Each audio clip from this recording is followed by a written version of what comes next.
Another world. Another time. You are listening to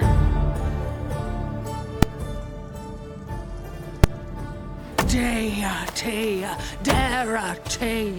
Your vital essence, the dark crystal. Kida. Come, see for yourself. Garu. How very interesting. Dea. I feel the song of Thra in my heart. Now go, you heroes of Thra. Hello and welcome to Trial by Stone, your vital essence for the Dark Crystal. I'm your host, Philip. Just want to say thank you so much for tuning in. And on this show, this is a special episode actually. We wanted to do a little short episode. With me, of course, is Ethan. So Ethan, how are you doing? I'm doing great. I'm glad to be here talking about this awesome thing. So we just want to record just a short episode, of course, really to celebrate the release of the Dark Crystal Age of Resistance from Boom Studios in Archaia. So this is like a tie-in comic to the show of the same title, of course. So the first issue has come out, and we just wanted to talk about the comic and just sort of our thoughts on it, which is it's really interesting with this comic book series, and sort of I guess the interesting thing with this comic is sort of getting to know like some of the characters that are from the show. Especially we get to see, this first part is really all about the quest for the jewel glaive. And I just wanted to know like your thoughts, Ethan, about like the story with the Dark Crystal Age of Resistance. Yeah, it's the prequel to the prequel. We just wrapped up Beneath the Dark Crystal, which is the sequel to the sequel to the film. And I'm like, this is cool. First thing you'll notice is that this is issue 1 of 12, but this is part 1 of 4 of the story arc of the dual glaive. I'm like, interesting. So we're going to get a few stories in this Age of Resistance comic series. Yeah, like it'll be interesting whether it's going to be like 3 stories, whether each story has 4 issues each, or whether there might be a couple, maybe a lot of one-shot stories that might happen over the course of the 12 issues. I'm kind of hoping that it's the former, that volume 1 of Age of Resistance, Quest for the Dual Glaive, volume 2, whatever, volume 3, the last arc. I kind of like that. That kind of has this cool little symmetry to it. But they have not announced what they're doing. All we know is that this is going to delve into the history and the mythology of some characters we saw on the show. And it looks like this is going to be focusing on Ordon and Madra Farah, but this is, I assume, 30 years before Age of Resistance, 30 Trine, rather.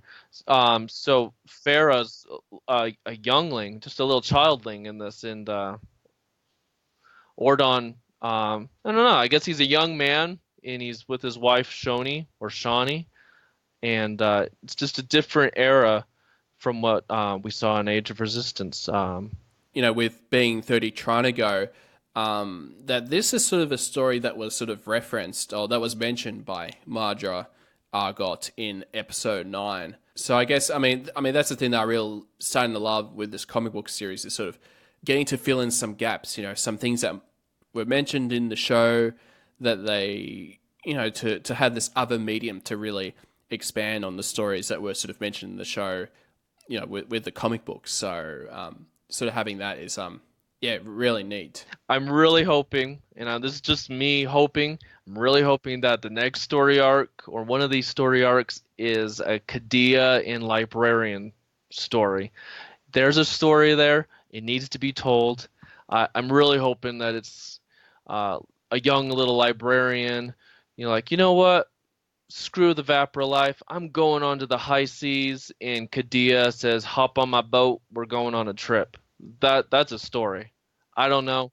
That's just speculation on my part. But let's dig into the quest for the dual glaive. What happens in this? Let's talk about it. Oh yeah, we have to. So of course, like, I mean, overall in the story, it's really just about the Aratham. That that they've entered Stone in the Wood, attacking villages and attacking people, and we sort of seeing the merge of the Ascendancy. So I thought that was really neat to sort of, again, seeing the Ascendancy and the Aratham. It kind of makes you wonder why they're attacking the Gelfling, because the Aratham, they say feed, gain your strength, but they also say Gelflings are bad for the stomach and will get there soon enough to the home hearth and beyond. So it's like, are they eating the Gelfling, attacking them? It's almost as if they're being forced by something. I don't know. Like, are they just desperate and like, I need to eat something, so I'll eat Gelfling? Are they being starved? There's something going on, and I bet you anything the Skeksis are behind it. Yeah, whether they're really the ones that are sort of making, forcing the Aratham to attack the Gelfling villages. It just seems like throughout this time period that the Skeksis they're just wanting conflict with the Gelflings, like, all the between different clans, and maybe this was just like part of the many plans that they sort of trying to set in motion. Yeah, there's something going on there. I want to know. So yeah, the Aratham attack, and then we cut to the Stone in the Wood. Well, that's the thing, is I think there's different villages. Do you get that impression? Like, that was one village, one Stonewood village that was attacked, and Ordon's in a different village? Yeah, I know. Like that was even, I was sort of a little bit confused about that. Like, where in the location the scene with Ordon training the warriors are. So it must be in a completely different area. But then when you see the surviving Gelflings seeing Ordon, it's like, I need to speak to Mordra Valar. That isn't that place like in Stone in the Wood. So I'm sort of I'm actually a little bit confused about whether. But then we're sort of looking at the Mordra's place with Mordra Valar, and it's definitely in a very different place than what we saw when we got introduced to Mordra Valar with Age of Resistance. Oh, totally. It's a different location, a different room, like throne room, I guess you would call it. And it just makes you wonder. My first gut instinct was like, oh, maybe Netflix just didn't let them see what the locations looked like. But I'm like, no, obviously. I mean, you could see the carriage, the Aratham. They obviously have they had the ability to see what the show looks like while working on this. So I wonder. I mean, this is my headcanon speaking. I wonder if there's a bunch of little villages in the Stonewood area, and I wonder if different villages. How do I say this? So this is 30 Trine before AOR. So do you think this is a different village than what we saw in Age of Resistance?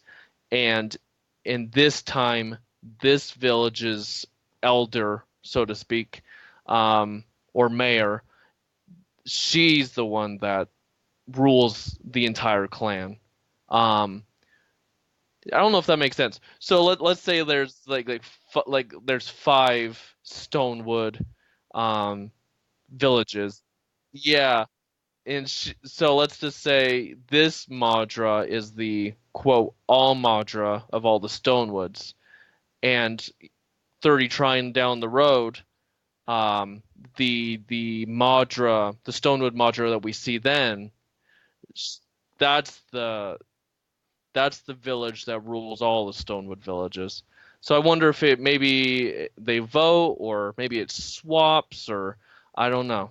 It really makes you wonder, huh? Like, yeah, it actually does, and I'm actually just like looking at the image of like outside of the Mordra sort of ceremony house, that sort of thing. And it's interesting that her room, or that her house or her throne is sort of on a cliff, essentially. I don't know if I'm looking at it wrong, but I wonder if they just said, have at it, creative freedom and all that. Because I will say, this is just freaking cool. I mean, her throne room is just badass. I mean, it's just. oh yeah, it's pretty cool. Yeah. I mean, do you think that's the rascal? Like, there's like this hole in the ground. Do you think that's her version of the rascal hole? Do you think the little prisoners go down there and sing? I don't know. I wonder what's down there. Possibly, yeah. Because that was the thing, like in the next sort of couple of pages, you see the advisor when he's sort of suggesting about, well, how about use this weapon called the Jewel Glaive? And it seems like they're showing, like a vision of, in some kind of, the bluish sort of flame that's surrounding it. Yeah, do you think it's the song? Like, it sounds like he's singing a song, and maybe I mean, that's cool. Whatever's going on, it's friggin' cool. Like, is it some kind of version of dream?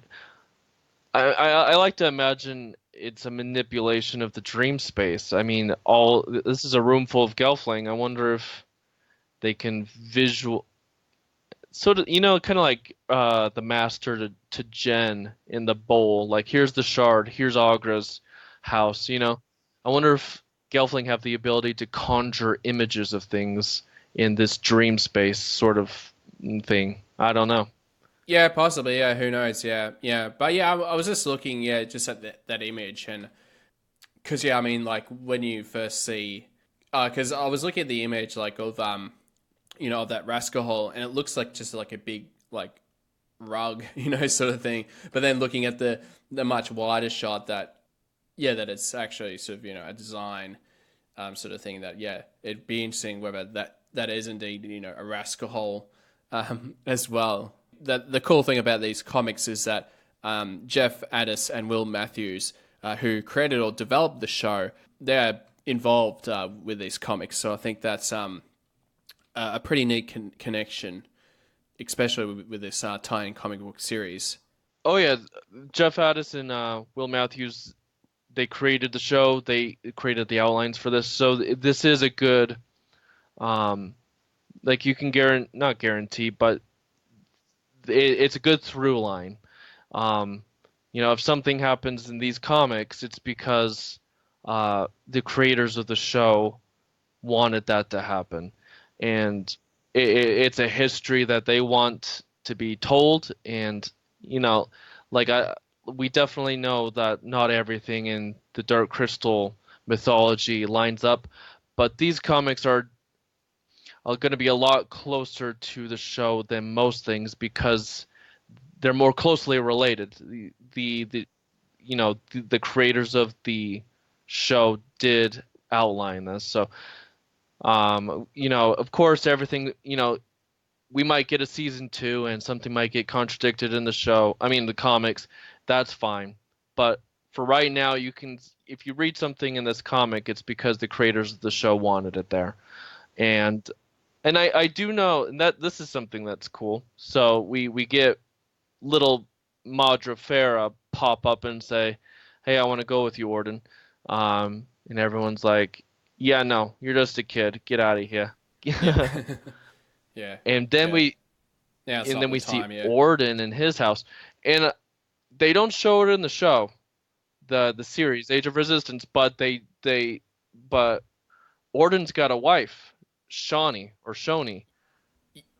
Yeah. So this was a bit of a surprise, like seeing Shoni like in the comic, because I know Shoni. I guess for any of the listeners, Shoni was actually first introduced in J.M. Lee's book, Song of the Dark Crystal, and I think in that book that there was a moment where Rian and Anea, and I think a couple other characters, Kylan, those characters, they go over to Rian's place and his mother's there, and they sort of have a bit of a conversation for a while.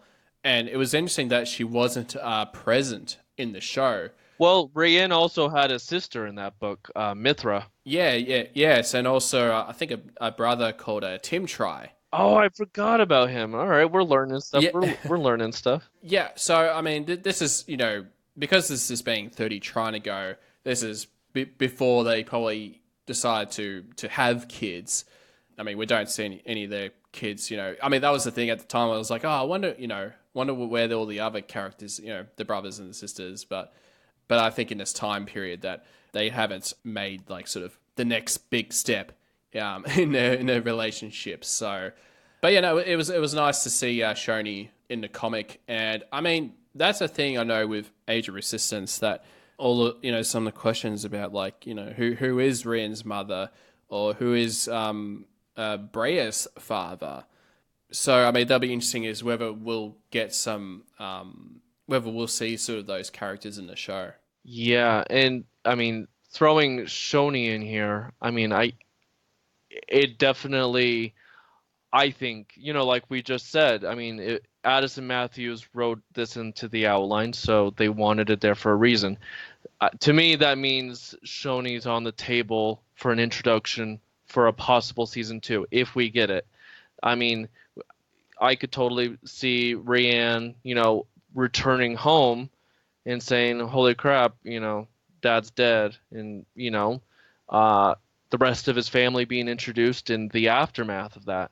Shoot, you blew my mind with Timtree. Like, I totally forgot about his brother. So yeah, we got Mithra, a little sister, and Timtree, a little brother. Oh right, yeah. Or I assume a little brother. I mean, I can't remember. I think it was his little brother. Yeah. Because the one thing I remember about Tim Try was, I think when I spoke to Joe years ago, and I was trying to work out, I was just sort of having fun, like the meaning behind the name, because you got Tim and then Try, and then Try is 3. If you switch the 3 around, that's an E. So whether his name meant time. Oh. But that wasn't the case. I think he mentioned that he had a friend named Tim, and he wanted to incorporate That's hilarious. his name somehow. So yeah, calm down there, Phil. It's just not. I know. That was probably my the most nerdiest thing I ever probably said when I chat to him about Song of the Dark Crystal. Yeah. Unrelated, but speaking of names, I want to ask Joe about what was it? There's a name, Sammy. I've noticed that Sammy Thicket. I was reading Joe's original pitch for Shadows of the Dark Crystal, the story that won the author quest, and even in that there was this mention of the name Sammy. I don't think it was called Sammy Thicket then. Maybe it was, but I was gonna say, like, is Sammy someone important to you? Like, that's something I would like to know, because he definitely, from the get-go, from the beginning, wanted Sammy to be a part of his story. I was like, there's a story there. But in Sammy Thicket is the Sprighton kind of capital. Most Spritons live in Sammy Thicket. But that is not related to the comic. But yeah, let's see. So Orden, he goes home, tells Shoni, "Girl, shoot, I'm going on a quest." And Got to get this sword. Got to get this jewel glaive. right, yeah, this little advisor said, you got to go to the caves of Grot. That's really far away. Hop on your Land Strider and go. And so we're going through the woods, and there's a little stowaway in his bag. And while the Arathim are attacking, the stowaway pops out little Farah. And she's like, "Oh, crap." And I'm like, okay, we're going on a quest. I really wonder how old Farah is. Like, is she like 10, 13? I mean, we don't even know how old Rianne is. I can't peg them. Is Rianne supposed to be 25 in AOR? I don't know. 25, 18? Who knows?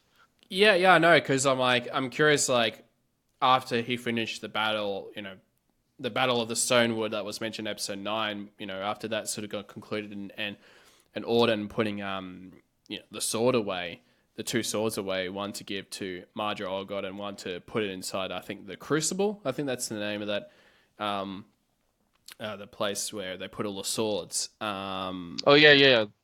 I thought you said the crystal at first. I was like, what? Oh no. Oh shoot! You know what? But We're skipping over something really important. Let's talk about the dual glaive and its lore. They call it the Soul Stealer. Is that what they call it? I gotta pull that page up. So the thing about the dual glaive is it tears your soul out, and we see that in the show when like. Oh yeah, when Rian when he stabs the general. Yeah, stabs the general, and you see that muddy essence. So Skeksis' essence is always this muddy brown, and it rips out of the general and goes into the shard that's in the hilt, and it really makes me wonder if there's nobody knows that the crystal shard is in the sword right now. It really makes you wonder, what crap has happened in the past with this glaive. If they say it tears your soul out, it really makes you wonder what its abilities are. You know what I mean? Yeah, because I'm actually curious. Like, I know in I think in episode 7 they mentioned about the dual glaive, and pretty much that became the MacGuffin for the show. But I am sort of curious about, because the sword, I'm curious whether that was actually made by Skekra himself, or whether it was both him and Urgo. They made the sword together, or that's another. Yeah. If I'm not mistaken, the only hint to its origins is they said that Skekra and Urgo said that it was cast in the fires of the inner sun, and I don't believe that they said they did. They built it. They made it. They just know how it was made, and that's going to be interesting. I mean, in the inner sun is the core of the planet itself. It's you do see it in Power of the Dark Crystal. It's the sun that the firelings and other underground creatures they call it their sun. It's their little inner world. So I don't know. Like, that's a story in itself too. Who made the dual glaive and put the spirit of Thra, as Skekra calls it, the spirit of Thra into it. We're going to see some cool stuff here. I mean, I think, yeah, definitely, yeah. And especially, like, it is kind of crazy that the crystal shard was just inside that weapon the whole time. Or whether, yeah, I mean, with Skekra, whether he did the final touches. It's like, oh, I'm going to hide this shard inside this sword.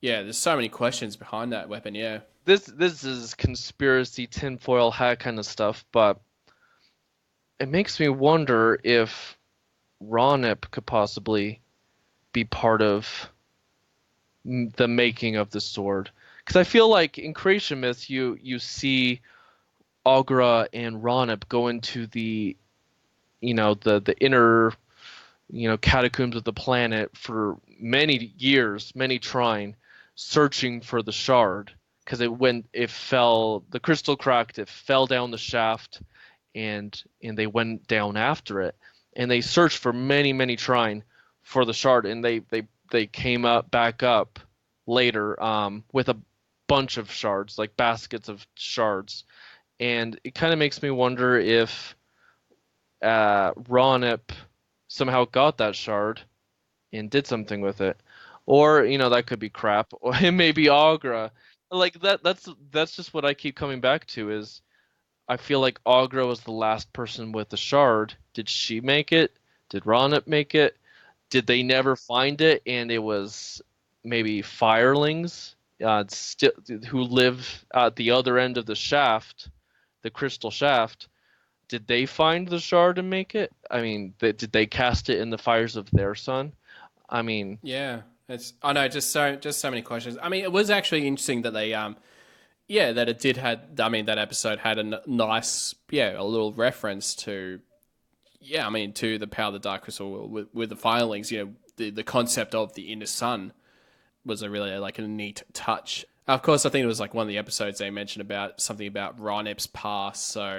So as far as we're aware with the show, that Ronip, part of the whole Dark Crystal, especially with in the world of the live action with the show. So yeah, it'll definitely be interesting to see what comes of it. Yeah, It was interesting that they did mention Ronip in passing. Like if there was any question, like does Ronip exist in this canon, and that cemented it. Like, yeah, he existed. He's a thing. You know, Madra Farah mentions Ronip's past, and I'm like, oh crap, it's cement now. It's in the books. Yeah. yeah, totally, yeah. But yeah, that sword, it's got some special properties, and I can't wait to find out what's going on with it. Yeah, I mean, yeah, it'd definitely be interesting if we get to learn a lot more about the sword in the following issues. Yeah, that's for sure. Yeah, and then pretty much the comic ends with Auden sort of going out to try and find the sword, he was heading towards the forest, and you know he sort of hears something, and we find out in the final panel that it's he's hearing in an Aratham. And actually, the big surprise here is you actually see Farah on the back of the Landstrider that I think she sneaked on. Right? Yeah, little stowaway. Yeah, exactly. Yeah, so yeah, even though she was told off not to, but she didn't listen and decided to get on and be part of the journey with Auden. So yeah, again, interesting to have that sort of. Knowing that there was a bit of history between the two characters. So, yeah. But yeah, like overall, I thought like it was a pretty good first issue. And yeah, I'm just excited to see, what happens next and just how it unfolds. If it, yeah, like. Oh, I love it. I love it. The story, I love the art. This is going to be fun. Absolutely, yeah. And yeah, I mean, it's just exciting. I mean, it's just so great that Boom and Archaia that they're still continuing making Dark Crystal comics. Because I really thought after Beneath the Dark Crystal, I wasn't sure. I didn't think that there would be whether they would have a bit of a break. But it's great that they decide for them to continue on with making Dark Crystal comics and doing these stories that tie in with the show. I think is pretty awesome, and I think it's going to introduce a lot of new people that. Loving the show, or new and old fans sort of, if you love the show, then check out these comics, and I think they did a pretty damn good job. Absolutely. Yeah, I can't wait for issue 2. Bring it on. So I think we'll wrap it up. But yeah, Ethan, thank you so much for being in the show, and yeah, we'll definitely be talking about these comics throughout the year, and definitely be talking about Age of Resistance for a very, very long time. So it's just an exciting time for us all. Yeah, baby. Trial by Stone, the Dark Crystal podcast, is a production of 3 Point Edit. If you'd like to get in contact with the show, you can do so at darkcrystalpodcast@gmail.com. You can also like us on Facebook, follow on Twitter and Instagram, and subscribe on YouTube.